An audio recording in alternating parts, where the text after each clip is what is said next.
New to the stage, little clunky, but we're here. Back. Can you hear me? Yeah, I can hear you. Can you hear me? Yeah, just having a little technical difficulties. Back to Yeah. break down this Tuesday slate.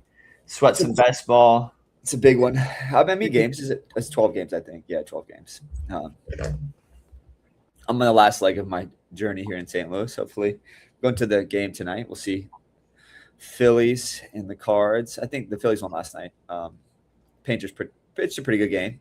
You had some guys that still delivered from a best ball DFS perspective, but I think that game underwhelmed, right? I think it was like a 6-4 game, but like really didn't want it in the DFS streets. Who ended up winning the slate? I didn't even like look at it. I didn't do a post-mortem. Once I woke up and it wasn't me, I went back to bed. Yeah. Let me see. All my teams are like right on the edge too. Dude, Scuba got pounded again. Yeah. Mackenzie Gore went off, which was nice. Jordan Alvarez played well. Cam Smith hit a home run. The winner had Jordan didn't do much. It was Minnesota. Dude, the winner had 5-man Minnesota. Yeah, the winner also had no. Oh yeah, he did. The winner had Lopez, yeah. Which is so fascinating because Tampa scored 10. Yeah. Not a team I would build traditionally, but yeah. No, it's a 5-2-1. Yeah, 5-2-1.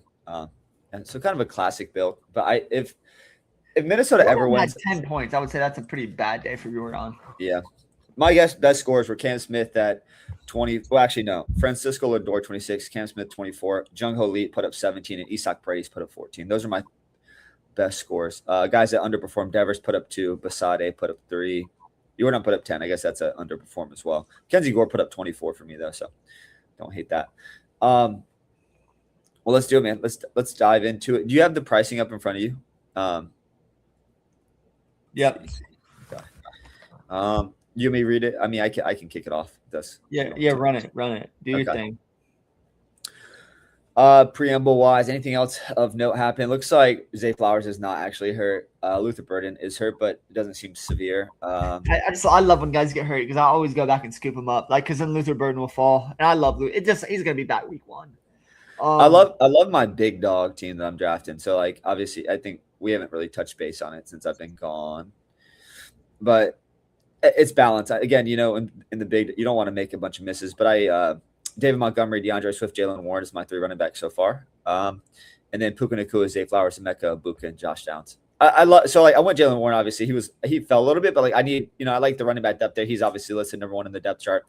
And I'm gonna try to like scoop him, pair him with like Michael Pittman, and I want to do a 3 QB build. Is Corum already gone or no? No, Corum will be my next pick. I'm gonna go Corum and Pittman. So like then I'm gonna have what I'm trying to envision is to do like an Aaron Rodgers, like a 3 QB build, and have Aaron Rodgers with Jalen Warren, Michael Pittman, and then maybe Darnell Washington as like a tight end 3. That's my envision for this is gonna be like a 3-6-6-3. That's like you don't need Darnell on. You don't need Darnell on an underdog. You can just draft Freiermuth. He's the better tight end. This morning they just came out and Darnell Washington and Pat Freiermuth. They're envisioning like almost like a 50-50 split. I like both guys, but Darnell Washington. Darnell's going to be mostly a block. But yeah, I mean, I agree. Listen, I have Darnell on my 5-5-5 and DraftKings is my last pick. And another, something else to note. So I've been drafting so much Chris Bell. I have nearly 30-40% Chris Bell, and he might play in the preseason. Everyone that started this, he was like, oh, he might not be healthy. If Chris Bell is healthy to start the season, he could easily be the Dolphins' alpha number 1. Yeah, for sure. And he's going undrafted. So yeah, just that's my 2 cents. But let's jump into baseball. We got a long slate. I got a lot of work to do. So let's get after it. Well, let's start. Yeah, in a game. I think I know we texted a little bit about this morning, but we're starting in New York. We have Seattle visiting still. We have Ryan Weathers on the mound for New York, and we have Brandon Wu on the mound for Seattle. Yeah, this is I think there's 2 reasons. I do love Seattle here. So Ryan Weathers is like a slightly above average pitcher, but there is shakiness in the profile still. I just love the prices on the Seattle guys in Yankee Stadium tonight. You have so many guys in like the low 3s. Josh Naylor's 3-1, Kyle Rowley 3-6. Randy Rosarina is the most expensive, but like Cole Young batting, in the 2-hole. There's a lot, like even like Emerson. J-Rod is 4-2, and he's been on a scorcher lately. Yeah, J-Rod. Those guys, it's just like, to me, it's like, on my single entry, I'm like leaning towards a 5-man Seattle stack. I know it's somewhat contrarian. Given that Ryan My was best ball bags love that because I have all the J-Rod, Naylor. I got so many Seattle stackeroonies that yeah, cool. But I think Weathers is good though. So like I have concern here that I think both these pitchers, Wu and Weathers, can make this game rather low scoring. Yeah. But I think what you mentioned is interesting because Seattle visiting, you could see Seattle being very low owned, all single digit owned. Yeah. Even J-Rod, these guys, they're not going to be high owned. It is Yankee Stadium. We saw Alec Burleson. I know it's a lefty there, and it does play more for lefties, but golf 3 home runs off. Like it wasn't like anything special there. And Burleson's not known for his world breaking power, so yeah, for sure, this is a stack that's going to go under owned in a great park. Yeah. Brandon Wood too is like, I don't know if I'll get there. I do think he's fairly priced. Like they've dropped his price almost $1,000. I guess because it's in Yankee Stadium. And the production's been good lately. I think he's a solid pitcher. Like I don't think I'd prioritize him, but like as an SP2, I think he's actually pretty safe for 15 to 20 points. The Yankees do strike out still. They've called up some prospects and like they're getting a little healthier, but they're still missing some of the big bats in the lineup. So like I think Brandon Wu is firmly in play. I lean heavily to the Seattle money line, Seattle side, Seattle offense, and a little bit of Brandon Wu in DFS. Yeah, I get that. My 2 cents. I think both pitchers are pretty good, so I won't go there. I understand your stack. Also, in the same breath, I'm not playing Brandon Wu or Ryan Weathers on the slate. Too much good pitching at the top. Yeah, I get it. Yeah, there's like I guess we'll get to next, and we can anything else from the Yankee game, man, or just Seattle. You're on the Seattle side, so let's go to Toronto. We have Dylan Cease on the mound for Toronto at 10-5. Pablo Sandoval on the mound for Boston.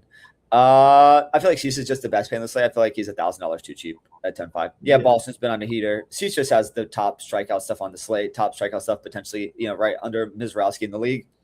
You just play him, move on. Sandoval is serviceable. Toronto, to me, is unstacked right now. It looks like Okamoto's hurt on the shelf for a little bit day to day. He may be back tonight, but Toronto is not really stackable at this point in the season. The best hitter doesn't hit for power. Avoid Toronto even against Sandoval, who's I think a middling pitcher.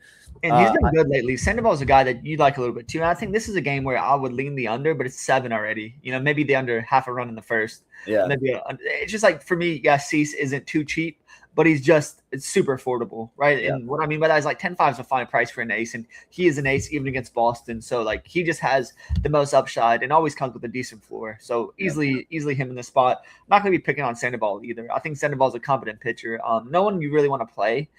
As you mentioned, Toronto's kind of beat up right now, so maybe you can target him as a flyer. You mentioned Jacob Lopez was in the winner last night.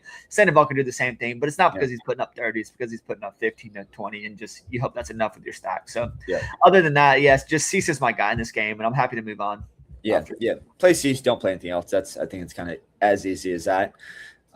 Dude, running through it here, 2 games down. Let's go to Atlanta. So we have Nolan McLean on the mound coming to town. And then we have Martin Perez on the mound for Atlanta. This is another spot. Like I'm a Braves fan. I feel like McLean is like up and down. I think you could play McLean here. The Braves still do strike it. I think 9-7, just like I prefer Cease straight up, and I just don't know if I'm going to be paying for. There's a guy a little bit cheaper that just seems way safer in a later game. Yeah, agreed. But I do think this is a pitcher or pass game, and by pitcher I just mean play Nolan McLean. I don't think Martin Perez is a guy you should play in DFS, but he's like been serviceable. He doesn't get hit hard, elicits a ton of ground balls. I think this is just an avoid spot to me on a 12 gamer. Just don't play anything from this game is my perspective. But what do you think?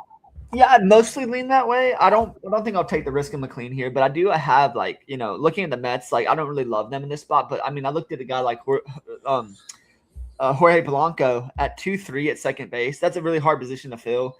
Polanco's had a terrible season. I know that, right? But we know like coming into the year, he was really a quality bat. In previous years for Minnesota was really quality. So if at 2-3, if he's in the middle of the lineup there for the Mets, I don't hate him as a one-off. Just at that price tag, knowing he's a quality hitter against Martin Perez.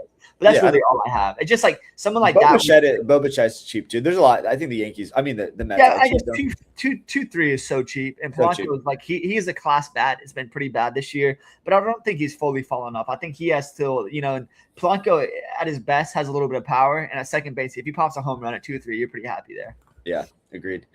So I think we both lean the Mets side, pitching and offense-wise, but I don't know if I'll get there on a 12-gamer. Let's go to the White Sox. So we have Sean Burke on the mound for the White Sox. They're hosting Cincinnati. We have our boy Nick Lodolo coming back off the IL.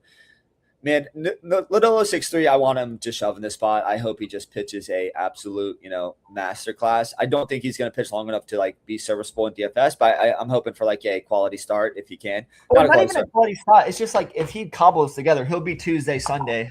Yep. That's a pretty typical lineup. And as long as he does average both days, that's a quality SP1 performance for best ball. So like no one has him because he hasn't been healthy, and I have 66% of them. So like if he just goes out there 4 innings, 6 Ks, 1 earned, I'm happy with that. You know, the White Sox are pretty good, as you mentioned. And Sean Burke's been amazing, but I think Sean Burke shows cracks occasionally if that fastball's not working, and we saw that a little bit last start out. And the Reds can be pretty pesky, so like this is a spot where you on the surface you might like, man, Sean Burke's been so good, but I kind of worry about him in this spot, to be honest with you. Yeah, me too. I do. I feel like the Cincinnati team is like a sneaky offense I would stack today against Burke. It's kind of like a similar vein to stacking against Weathers. I think Weathers and Burke are in like that similar, like good above average pitcher, but like team on the road, and like in this case a neutral park. But like I think the Reds have like a lot of DFS friendly value, right? Like there's like guys in the lineup that are cheap, but a lot of guys that hit and run. So yeah, my lean is the Cincinnati side. I'm gonna be that's a fun money line I would bet today, but not with a lot of conviction at all.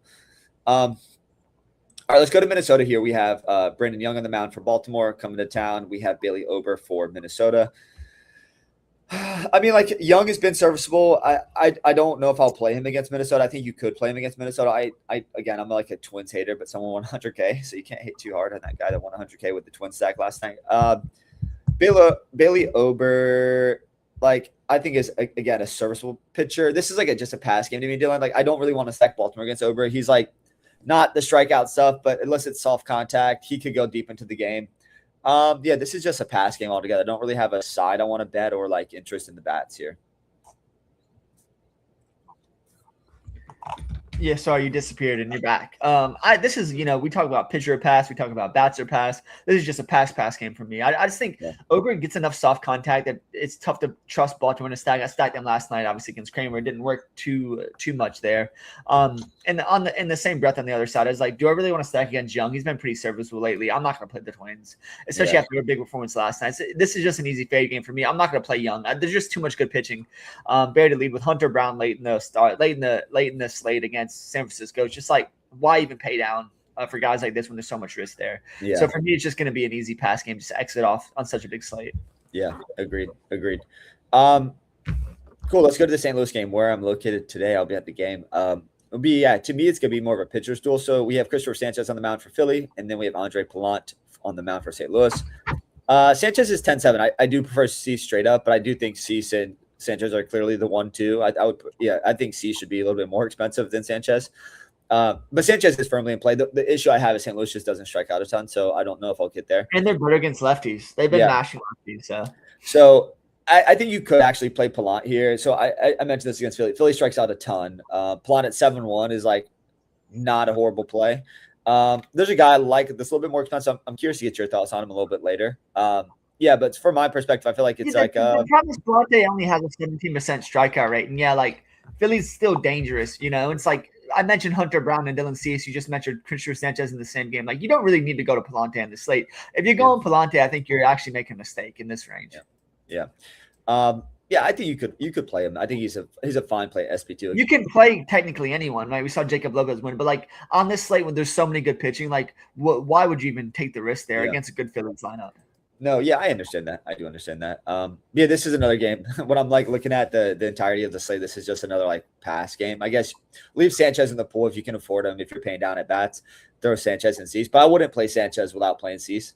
I just feel like that's the wrong play on this 12 gamer. Let's go to LA next. So this is a spot. Maybe a way to get contrarian. And I played a contrarian.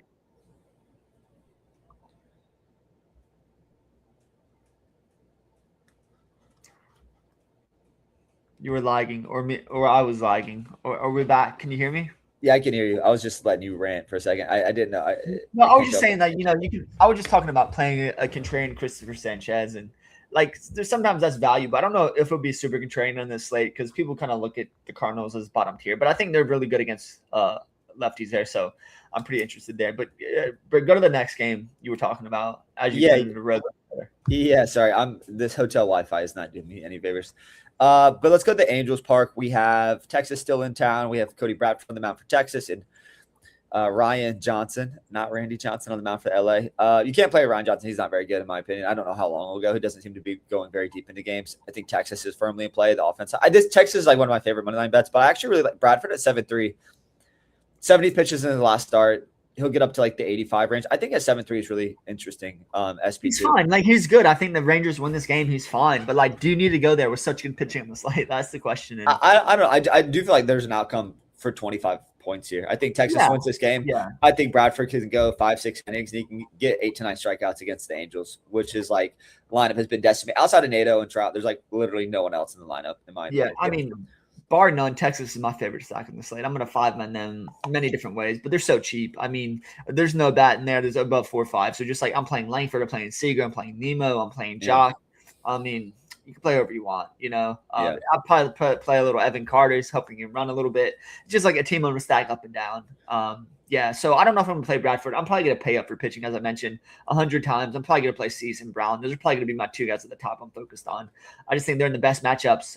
Maybe Cease is not the best matchup, just the best pitcher on the slate. And then I think Brown is clearly in the best matchup on the slate. So for me, this is a game I'm definitely going to stack. Rangers all the way. Already bet the Rangers -1.5 at +115 as well. Yeah. I love the Rangers today. I think stack them up, bet them, play Bradford maybe. Not as much for you, but maybe for me a little bit. Cool. Let's go to Arizona. So we have two kind of. I think like these guys are not. They're pretty close to cans, but we have a Mitch Brown on the mound for Arizona and Sagano on the mound for Colorado. The issue here is just like, both pitchers have been below average, and I think they're Brad has prospect pedigree. Sagano's been like not giving up. He was amazing last start out. Brad put 32 fantasy points up. He was. And I think you'll have that. The volatility too in his game just early in his career. I guess the lean is here, like you can play bats. I don't have a good take on it. I just don't love stacking Arizona or Colorado right now. So like that's the trouble I have is I feel like this game could be like 6-5. It could go over the total. But I just don't know from a DFS perspective it's going to be meaningful enough to like win you anything. So this is just going to be one of those avoid spots on this 12 gamer for me. Don't have a strong lean either way. Yeah, see, I really like Colorado here. It's mostly because of recency bias. People do this a little too often, in my opinion. But if you had asked me my two favorite bets, probably Karros and Goodman. Obviously, you're going to pay up for Goodman at 5-4, but I think that's sneaky on this slate. And let me explain why. Because we saw Brad last time out shove. He's going against Colorado. I think you could see Brad get some ownership in this spot because he had a lot of strikeouts in his last start. I just don't think he's very good. So I get a guy like Goodman and Karros, a low owned on the road. Give me that all day. So like those guys, their StatCast looks very good. They smash lefties. So I think this is a great spot to go back to them and fade kind of the higher Brad ownership because of his recent performance. But his other performances in the bigs weren't very good. So is he more like who he was his singular last start out or his bigger body of work? I'm going to guess it's the bigger body of work. As you mentioned, there's going to be up and downs with prospects like him. It's not like he's a top 10 prospect. He just number 8 in the Diamondbacks organization. He's nothing special. His AAA underlines are not very good either. So for me, it's just going to be Colorado's a sneaky stack against Brad, and who I think might get some ownership because people always want to find a reason to play pitchers against Colorado, and him having a 32-point performance last time out is going to, I think, drive a little ownership. So I think I can get a little sneaky playing a few Colorado bats here. Interesting. Yeah, I don't hate it. I think they're expensive. Especially Goodman. So only Goodman's expensive. And that's where you can get a little different because I don't think Goodman's obviously probably the best hitting catcher on the slate, and he will be 4 or 5% out on this spot. Yeah. It's an interesting spot for sure. I think people will go here just because the total's pretty high. It's two subpar pitchers. I don't hate it though. Anything else to add from this one, Dylan? That's it. Okay, let's go to the Sacramento. This is a game last night that was high scoring that ended up not needing anyone from the bat side, just needed a pitcher, which is interesting. But we have Nick Martinez on the mound for Tampa, and we have is it Mitch Barnett? Mason Barnett on the mound for the Athletics. I like Tampa here a lot. The issue I have with Tampa is this. You saw Tampa put up 10 runs last night, and guess what? They weren't like on the winning team in DFS. I think that's the problem. I do like Tampa, right? I like Yandy Diaz. I like Caminero. I like Chandler Simpson. The issue I have is it's really tough I have trouble stacking them. They pinch hit guys. They put up a lot of runs, and sometimes even in that lot of runs, is is it a DFS friendly team? So I do think Caminero is the single best play at third base. Again, the problem I have is I just don't. it's expensive, and like B, it's like it's hard to like, maybe it's better as like a 5-2-1 where you have like a one-off Cam Nero. The lean for me is heavily on the Tampa side. Martinez is a ground ball guy. I don't want to play anyone against them on the Athletics side. They're just kind of banged up anyways. So the lean is for me like Tampa money line bet. I like a lot. I like the Tampa team here. I just don't know how much I'll stack it up given the prices and given like the uncertainty around the lineup and how much they kind of move guys in and out. Yeah, but I think I may end up getting one or two Tampa bats in. It just kind of depends on what lineup they roll out today. Yeah, this is an easy Tampa bet for me as well. Mason Barnett's not very good. The problem with me is always I play Tampa pretty frequently, and they've been really good. Yandy, Caminero, and Aranda, my three favorites. But the problem is you can only play two of those three guys because they have shared position eligibility there. So that's kind of my issue here is like, yeah, Caminero's great. He hit another home run last night. Might hit one again tonight, but that might not be enough. Just a single home run. So, yeah, Tampa's definitely in play. I don't know if they're going to make my build, but, yeah, definitely my favorite offense. One of my favorite offenses on the slate. It's just like if I'm looking to get contrarian, it's probably fading this game. Right? People always flock to these athletics games as well. So, for me, yeah, I totally get the play. Obviously, the three easy bats would just be, Diaz, Aranda, and Caminero there. So for me, just mostly looking at this as a bet because I do think Nick Martinez is relatively good. Do you how do you feel about like Chandler Simpson? I think he's interesting, right? He's a guy that hits and steals. That's another guy with maybe throwing. He's kind of expensive, but he's a guy potentially throwing the lineup as well. Yeah, and his running can be unpredictable, so it's fine. Yeah, and I think the Athletics are a team that definitely give it up on the base pass. So yeah. Listen, if you told me you're playing anyone from Tampa, I wouldn't besmirch you. I think anyone who's in the lineup is in play. I think, the Athletic Stadium is supposed to play up more to power. So just be looking at the power guys, Aranda, Caminero, and Diaz there. But like I said, they're expensive. You're going to be paying for it. So I don't know if I'm going to be paying for that on this slate. You also have Hicks at catcher as well. Just another bolstered and expensive bat there for Tampa as well. So I think that's fine. They're going to be a priority stack, and you're not going to be able to get the top end pitching if you do full stack a lot of these expensive Tampa bats. Interesting. Yeah. Okay. We're kind of cooking today, don't I know we're busy. I'm away too. We're running through it, but we have 3 games left. Let's go to San Diego here. We have Walker Buehler on the mound for San Diego. We have Kyle Harris on the mound for Milwaukee. Man, like as much as I hate to say this, it feels like it's just another pass game. I did like Harrison early in the season. Some of that strikeout stuff has dipped down a bit. San Diego heating up, as you mentioned. They've been one of the hotter teams in baseball over the last month. Walker Buehler is highly hittable, but like Milwaukee's expensive from top to bottom, so it's like I think I just like other spots better, to be honest with you. Yeah, so like I think Logan Henderson could be a good pivot play at pitcher. I think it's kind of thin against San Diego. Harrison. And so like, yeah, this is another game on a 12-gamer, man. I'm just feeling like, unconvicted about, and it will just be a pass for me. Yeah, I think Milwaukee is actually sneaky, right? I have so much Bryce Terang best ball shares, but like I think they're a team you can easily stack up against Buehler here. Not very good. Obviously San Diego bullpen's pretty decent, but I think if you can get to them, it's expensive, right? Jackson Chourio has been a man on a mission lately, just hitting home run after home run, and he's a fine play, but you're paying for the stack. So it would have to be a primary. As I mentioned before, Texas is going to be my primary, so probably won't get here. Totally understand the play, and I've already bet Milwaukee as well. I think this is a clear game. They definitely win with Harris on the bump. Although, San Diego's heating up, I think they're way worse against lefties right now, especially with Merrill kind of being the catalyst. He's definitely better against the righties there. So for me, it's easy a Milwaukee bet. Milwaukee's kind of an expensive stack, but nothing from the San Diego side. Interesting. Okay. Yeah, I don't have Milwaukee. I just feel like they are expensive. They would be a priority stack. If I did stack them, I'd like the 5-man stack them. They're a team that can get after from top to bottom too. So, all right, 2 games left on the dock. Let's go to San Francisco. I know there's a pitcher you love, and one of our ECU boys pitching tonight. So we have Hunter Brown on the mound for Houston. We have Casey Wisenhunt on the mound for San Francisco. Is it Casey? Carson. Dude, it's just given. I'm gonna fuck it up. Yeah, Hunter Brown is just too cheap to my opinion. I think 9.3 against San Francisco, who's just banged up, sold at the deadline. Lineup is pretty outside of like 2 guys. It's like pretty weak. So I just feel like Hunter Brown at 9.3 is kind of an easy play. Just plug him in with Cease and build your stacks, right? Like figure out where you want to go with bats. I think Hunter Brown is probably like that's exactly how I feel. Clearly the 2A on the slate. I mean the 2 on the slate, not the 2A. Yeah, he's the 2A. I would say 2A. I think Sanchez is a better pitcher than him. I just feel like the matchup for Bart Brown is so much better. So this is just gonna be an easy play Brown spot. I think you could go back to Houston. I played Houston last night. They kind of produced a good, a decent outcome for their play. Obviously Cam Smith went off. Isaac Paredes played well. So I think I wouldn't hate you for going back to Houston here, but my lean is just the Houston pitcher and Hunter Brown and nothing else. Yeah, Carson Whisenhunt's chasing whiff is pretty good, but there's no reason to take a risk here. Like, he hasn't been very good with his real life lately. He's a decent prospect for the Giants org, but nothing good, nothing you want to play against here. So for me, it's easy to bet Houston side as well. I think, they're fine if you want to play them in DFS, but another park I'm just going to avoid. It's just going to be simply Brown and pass from this game. Yeah.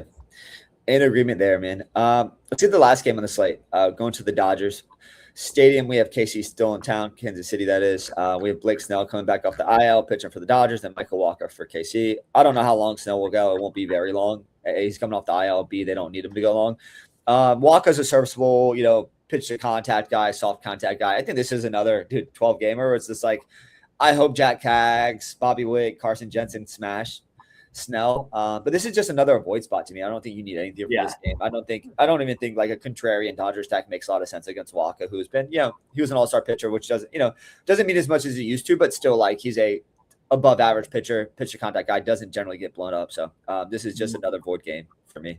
No interest. Really. Yeah, I feel the same. Vinny P, funny enough, is going to be back this week as well. I think Thursday or Friday is going to be back against the Angels.